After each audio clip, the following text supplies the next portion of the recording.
Right now, at this very moment, there are two objects out in space that should be dead. They were built with 1970s technology. Their computers are less powerful than a basic calculator. Their radio signal, by the time it reaches us, is 20 billion times weaker than the power it takes to light a single Christmas bulb. And yet, they're still out there, still moving, still talking. But here's the part that nobody tells you. What they found when they reached the edge, the very border between our solar system and the rest of the universe, was not what anyone expected, not even close. There's something out there at the edge of everything we call home. Something hot, something strange, something that rewrote the textbooks. And two old quiet machines from the 1970s are the only reason we know it exists. This is the story of Voyager 1 and Voyager 2. Not just the facts, the full story.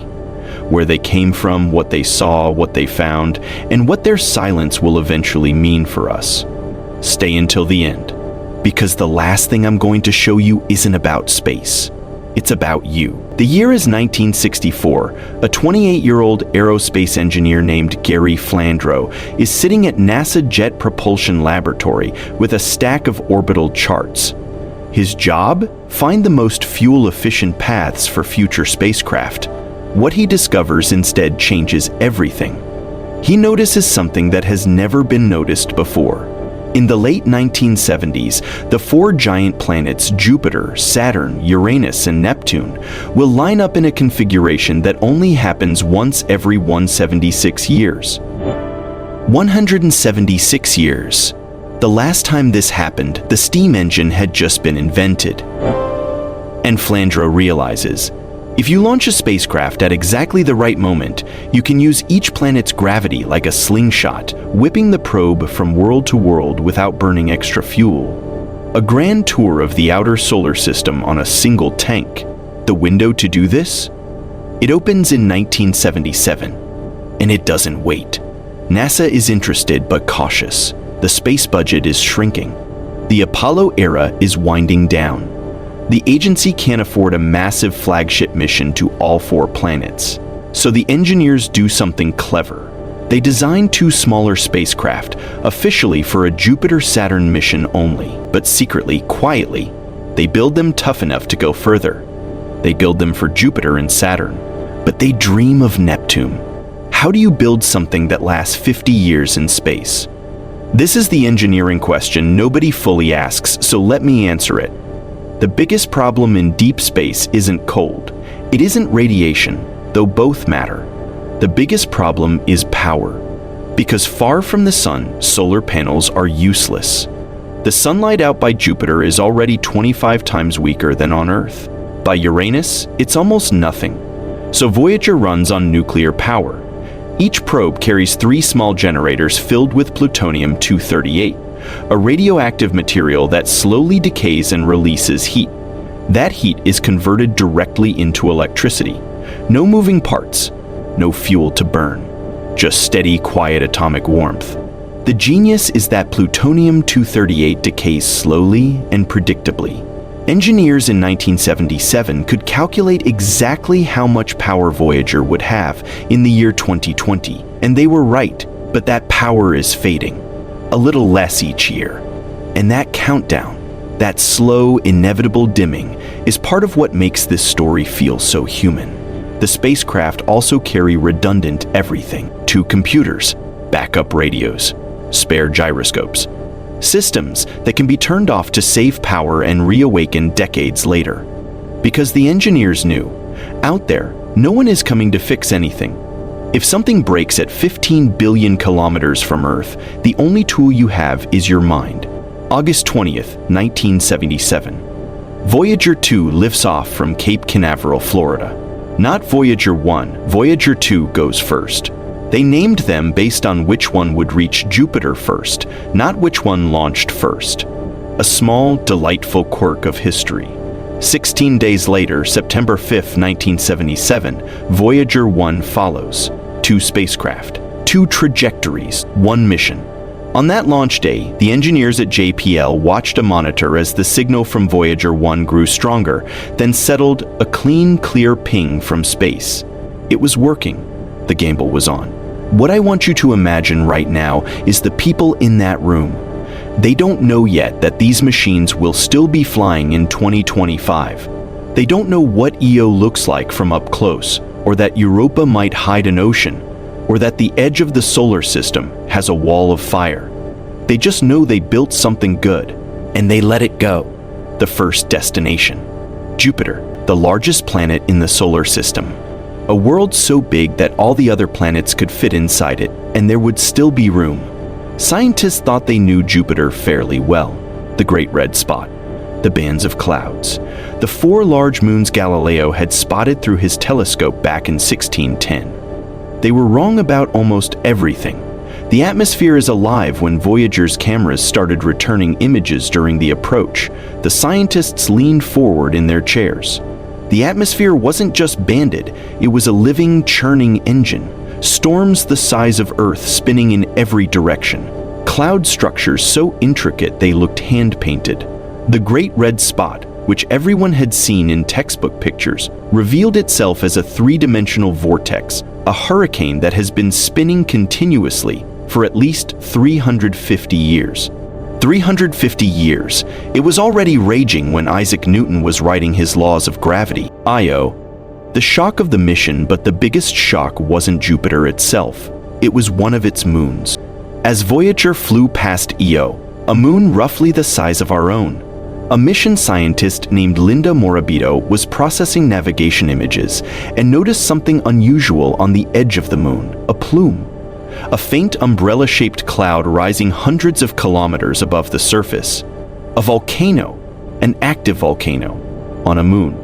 Before Voyager, scientists believed that to have volcanic activity, a world needed to be large, like Earth, to retain enough internal heat from formation. Small worlds were supposed to be geologically dead, frozen, cratered relics. Io destroyed that assumption completely. The culprit turned out to be Jupiter's immense gravity constantly squeezing and stretching Io as it orbits, like kneading dough, generating enormous internal heat. It's the most volcanically active body in the entire solar system, more active than Earth, more than anywhere else we know. Europa. The question that changed everything then there was Europa. A smooth, bright moon covered in a crisscross pattern of dark lines, like cracks in an eggshell, or cracks in ice. Voyager's data suggested something extraordinary. Beneath Europa's frozen surface, there might be a global ocean of liquid water. Kept liquid not by the sun, Europa is far too cold for that, but by the same tidal squeezing that heats Io, liquid water, beneath miles of ice, in a moon orbiting Jupiter. That single idea, planted by Voyager in 1979, became one of the most important questions in modern science. Because wherever we find liquid water on Earth, we find life, every time. No exceptions. We haven't gone back to Europa with the tools to answer that question. Not yet. But Voyager is the reason we're asking it. After Jupiter, Saturn. I want to be careful here because it's easy to describe Saturn with words like beautiful and stunning and have those words bounce right off you. You've seen the pictures, you know what it looks like. So let me try something different. When Voyager 1's images of Saturn started coming in, there were scientists in the room who had dedicated their careers, decades of their lives, to studying this planet from Earth.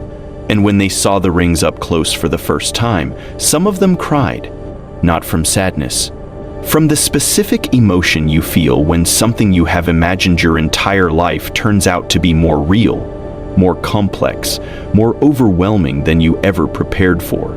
The rings are not what we thought from Earth. Saturn's rings look like a few broad, smooth bands. Maybe 5 or 6. Clean, simple. Voyager revealed hundreds of individual ringlets. Thousands in places. Twisted braids of ice and rock. Structures that shifted and changed. Waves. Gaps. Patterns that looked as if someone had drawn them with a fine pen. And the rings are thin, astonishingly thin. They span 280,000 kilometers from edge to edge, but in many places they are less than a kilometer thick. If you scaled Saturn down to the size of a basketball, the rings would be thinner than a sheet of paper. Titan, A world with whether Saturn's moon Titan was another revelation. Titan is the only moon in our solar system with a thick atmosphere. Not a thin wisp, a dense orange haze of nitrogen and methane, thicker than Earth's own atmosphere. Voyager couldn't see through the haze to Titan's surface, but what it measured in the atmosphere was enough to make scientists stop cold. The chemistry there, nitrogen, hydrocarbons, complex organic molecules, mirrors, in a strange way, what scientists believe the early Earth's atmosphere looked like before life began. Titan is not Earth, but it rhymes with Earth. After Saturn, Voyager 1's path curved upward, out of the plane where the planets orbit, and it began its long, lonely journey toward the edge. Its planetary mission was over, but Voyager 2 still had work to do. Here is a fact that I want you to sit with for a moment.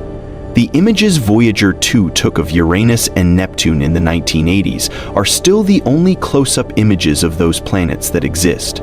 No spacecraft has gone back, not one. Everything we know about those two worlds, in detail, comes from a single flyby by a probe launched almost 50 years ago. Uranus. The broken planet Uranus looks, at first glance, like a featureless blue-green marble, almost serene. But Voyager discovered that Uranus is deeply strange in a way that its surface hides completely. Its magnetic field is tilted 60 degrees away from its rotation axis. On Earth, our magnetic north and geographic north are close together, not perfect, but close. On Uranus, the magnetic field is wildly, dramatically off-center. It doesn't even pass through the middle of the planet. It's offset, as if something enormous hit Uranus long ago and knocked its entire magnetic structure sideways. Many scientists believe that's exactly what happened, a massive collision billions of years ago that also tipped Uranus on its side. It rotates at an extreme tilt, essentially rolling around the sun rather than spinning upright like the other planets. Then there was Miranda, one of Uranus's smaller moons. A world that looked like it had been broken apart and put back together wrong. Towering cliffs, canyons 10 times deeper than the Grand Canyon, terrain from completely different geological eras sitting next to each other like mismatched puzzle pieces. Miranda looked like a geological crime scene. And we still don't fully know what happened there. Neptune. Violence at the edge of the sun's reach, Neptune was the last stop, and the most dramatic. Scientists expected that far from the sun, far from solar heat, Neptune's atmosphere would be calm, quiet, frozen in place. What Voyager measured were winds of up to 2,100 kilometers per hour, the fastest winds of any planet in the solar system, on a world that receives 900 times less sunlight than Earth. Nobody could explain it then. Nobody fully explains it now. Voyager also discovered a massive dark storm system, the Great Dark Spot, a swirling vortex the size of Earth, carving through Neptune's atmosphere like a wound. And then there was Triton, Neptune's largest moon, orbiting backwards. Every other major moon orbits in the same direction as its planet spins. Triton goes the other way, which means it was captured. It didn't form with Neptune. It came from somewhere else and got caught. Triton also has geysers. Dark nitrogen geysers erupting from a surface of frozen nitrogen ice, shooting plumes kilometers into the sky. Active geology. On a moon so cold, its surface temperature sits at minus 235 degrees Celsius. With Neptune behind it, Voyager 2 turned toward the dark. The grand tour was complete. The real journey was about to begin. Most people, when they think about the edge of the solar system, imagine a line, a clear border. Inside, home, outside, the universe. The reality is stranger and more beautiful than that. The sun's breath, the sun doesn't just sit there. It constantly exhales, a stream of charged particles flowing outward in every direction at over 1 million kilometers per hour. Scientists call this the solar wind. This solar wind carves out a massive bubble in space around our entire solar system. Inside the bubble, the sun's magnetic field dominates. Outside, the galaxy rules. That bubble is called the heliosphere. And its outer edge, the point where the solar wind finally loses its battle against the pressure of interstellar space, is called the heliopause. For decades, scientists could only guess where the heliopause was or what crossing it would feel like.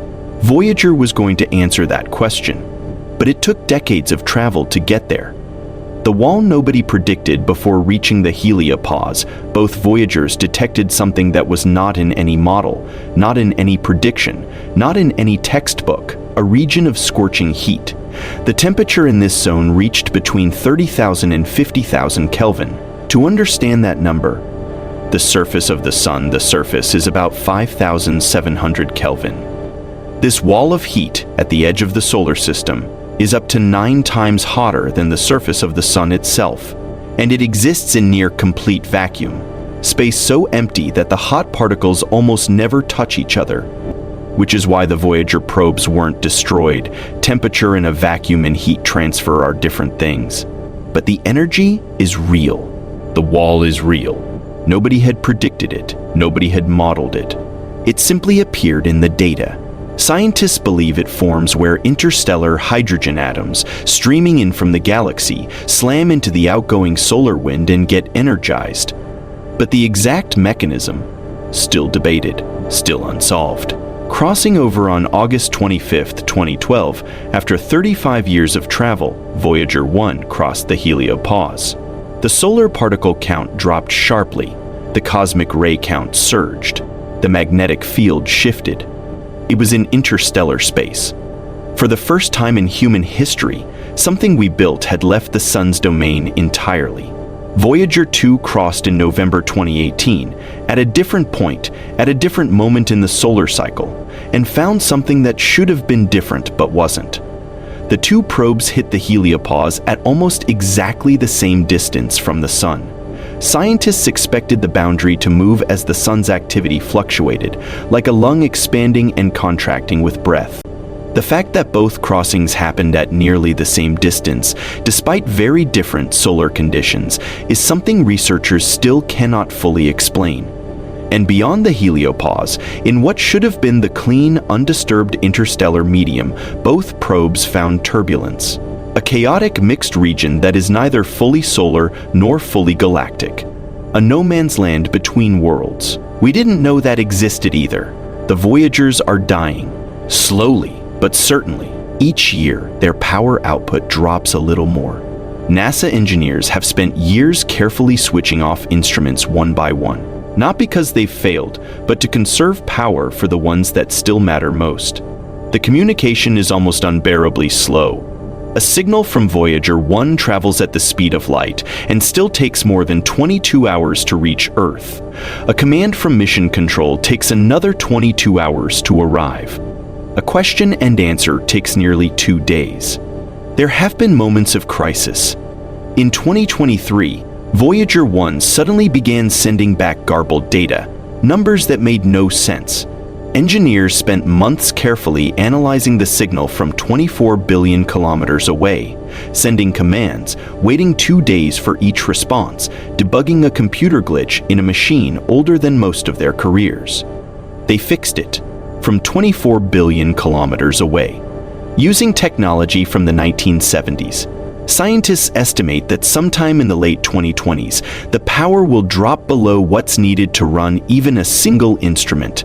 And the Voyagers will go quiet, not crashed, not broken, just silent, still moving, still heading outward at about 17 kilometers every second, but no longer speaking, and even then, the journey continues.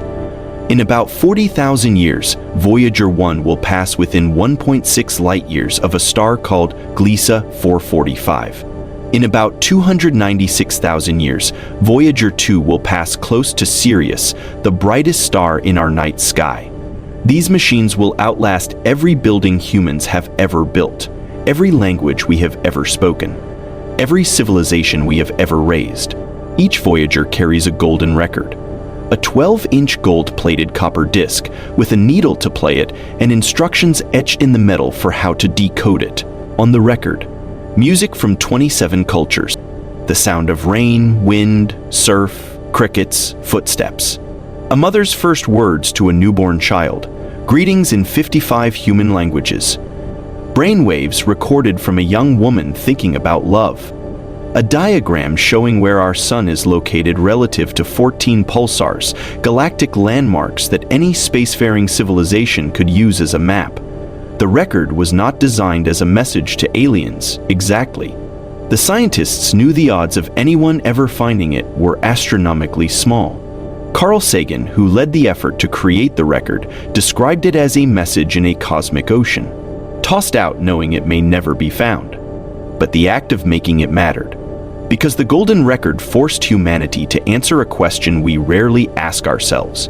If we could only send a few sounds, a few images, a few pieces of music to represent our entire species, what would we choose? What is worth keeping? What is worth sending into forever? Here is what I keep coming back to. Voyager is, right now, 24 billion kilometers from Earth, moving away at 17 kilometers per second. Its signal, weaker than a whisper, takes almost a full day to reach us. And yet we hear it. We built something with our hands in the 1970s with slide rules and early computers and sheer human stubbornness. And it is now the farthest object our species has ever placed in the universe. It will carry our music and our voices and a diagram of where we live long after every one of us, and everyone we love, is gone. That is not a small thing. We live on a planet that, from Voyager's distance, is invisible, too small and too dim to appear even as a dot. We are, in the most literal sense, infinitesimally tiny. And yet, we looked up. We wondered. We built something and threw it toward the stars. Not because it was useful. Not because it was safe. Not because anyone guaranteed it would work. But because curiosity is what we are. The universe is 13.8 billion years old. Humanity has been asking questions for maybe 100,000 years. And for about 50 of those years, two small golden machines have been carrying our best attempt at an answer outward into the dark. That makes me feel small, yes, but it makes me feel something else more. It makes me feel like maybe being small doesn't mean being insignificant. It just means the universe is very, very large, and we are still reaching. If this video made you feel something, that mix of small and amazed at the same time, drop a comment below. Tell me, what would you put on the golden record? I read every single answer. Subscribe if you want more videos like this. We go deep here, every time. And share this with one person who needs to be reminded how extraordinary the universe is. I'll see you in the next one.